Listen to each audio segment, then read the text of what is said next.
And asylum of Greece. Notis Mitarachi, please. Thank you so much.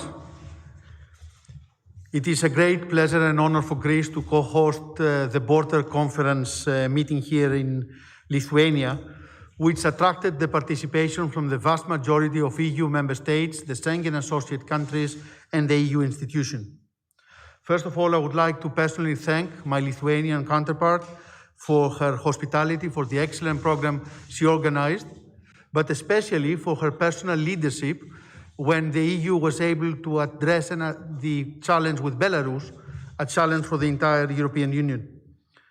The topic of our discussion was the protection of our common EU external borders and how we can better coordinate our efforts as member states. In order to become more resilient and prevent future migratory crises, like the one Greece also faced for several years in 2015, and like the one that Lithuania, Latvia, and Poland are currently experiencing, it is important that we put more emphasis in preventing illegal arrivals.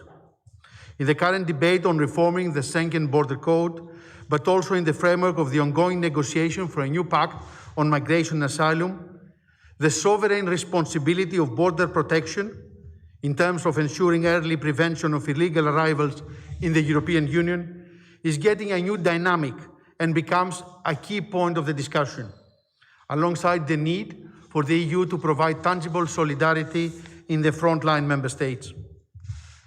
Our firm position, which is reflected in the joint statement signed by 16 member states of the European Union, the majority of member states, the one that we adopted today, is that border protection is critical for tackling the European migration crisis in order for the European asylum system to properly function, in order to be able to effectively manage the issue of secondary movements within the Schengen area, in accordance, of course, with our international obligation and in full compliance with international and European law. We need to be very clear on one thing. We're obviously not against migrants. We are against the smugglers, and smugglers cannot get to choose who gets to come and live in the European Union. Therefore, countries at the external borders of the European Union, like Greece, must have the ability to exercise proper control over the borderline, make use of all available technology tools, both at land and at sea, including by establishing physical barriers where needed in order to prevent illegal arrivals. And such physical barriers must become eligible for funding from the European Union. The EU has land and sea borders. Land borders can be protected by physical barriers and the use of technology.